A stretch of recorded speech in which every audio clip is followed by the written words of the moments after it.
So you want to be normal. So you just want to be like everybody else that roams the world, not knowing the power that's in them, being fine with being mediocre.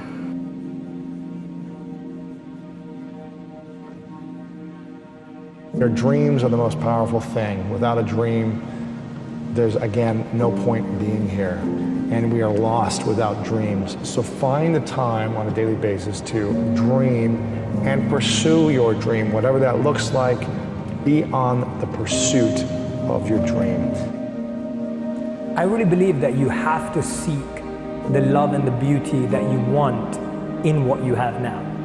Because that way you're training yourself to extract meaning right now, which means in the short term, if you can fill that role with meaning and your true passion and what's coming from you, then that's going to lead you to discovering the power of it.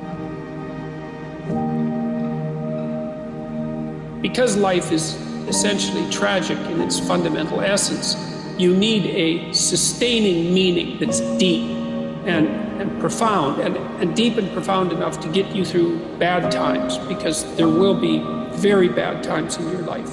There'll be death, and there'll be illness, and there'll be disappointment of all sorts. And there'll be just the standard difficulties of life in the world to contend with. And you really must have something that's profound and powerful to set up against that. And I think that your voluntary adoption of the struggle to improve being is the proper antidote to that.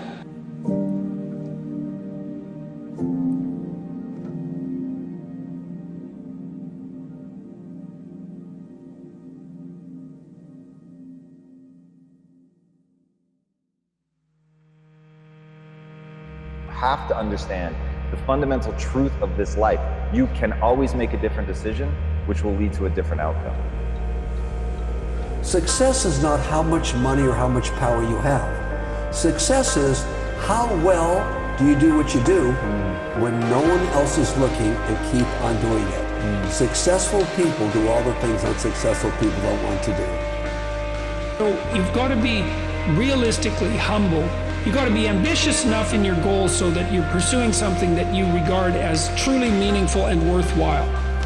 So you want your goals to be of sufficient nobility so that you can live with yourself properly if you're pursuing them, but you want them to be small enough so that you have a reasonable probability of implementing them. Life outside of that one area, most of us are worried about suffering. We're afraid of it. When we're suffering and sacrificing, we wonder whether it's worth it. We wonder whether we're supposed to. We wonder whether sacrifice or setbacks or suffering is a sign it's not our real dream, don't we? And your body is a metaphor for the rest of your life, but the rest of our life, every time we sweat, every time we sacrifice, every time we suffer, we don't do what we do at the gym. We start saying, well, wait a minute, maybe I'm not supposed to be doing this. Maybe I'm not cut out. Maybe it's not my destiny. Maybe I just can't do it.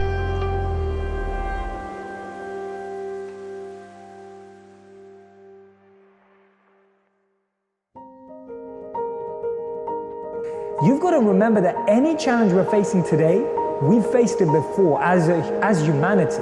Changing the stories we tell ourselves, we can either look at challenging situations as opportunities for growth, as an opportunity to learn, as an opportunity to change, be the change, or we can look at them and really feel down. Now, that second part is okay. We can even feel like that, right? But we have to recognize it's not permanent.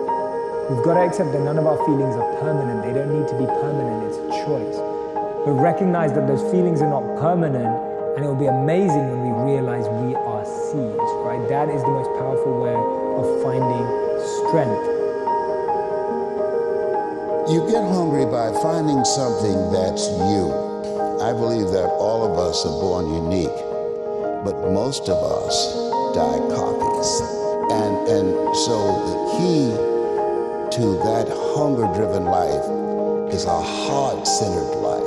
I didn't do what I'm doing for years because of my programming, because of the culture in which I was raised in.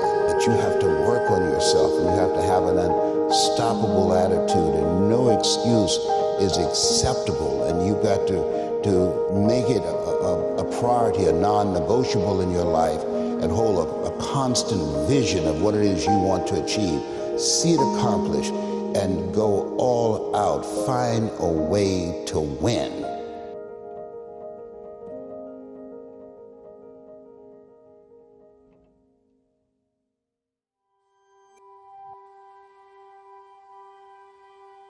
You're always up and down. It's like your energy levels will go up and down and you'll be exhausted. Everything is tied around a story of this is bad, this is wrong, I'm in a bad place, I'm messing up, I'm going broke.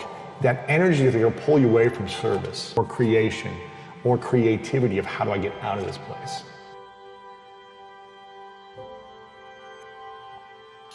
Assuming that you have a certain intrinsic value, it's necessary for that value to manifest itself, for you to push yourself against the world, to challenge yourself. Otherwise, what you're capable of won't manifest itself. It has to be developed. It has to be called forth by necessity, right? You have to pick a hard problem and try to solve it and push yourself against it and you have to try to do that truthfully and responsibly in order for what it is that you're intrinsically capable of and composed of to come to the forefront.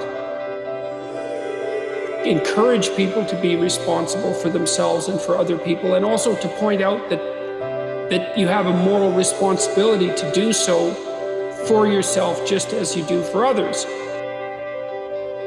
There's a gap between the world and the things that trigger you and your response. And your entire life is that gap. And when you start to understand that your whole life plays out in this 5-second gap, and that there's a gap that's 5 seconds long between fear and courage, and there's a gap that's 5 seconds long between self-doubt and confidence, that is your life. And what's super cool about understanding that your whole life is inside this gap is it's so small, everybody, that you have the ability to control it. Life's always gonna throw triggers at you, and there will always be all kinds of cool things that inspire you, your wisdom, and you get to choose what happens in that gap. Do you succumb to an excuse, or do you push yourself forward? And so that gap is everywhere, and it's the same everywhere. And when you start to go to work in controlling how you live in that gap between stimulus or idea and your response, that's where the magic is.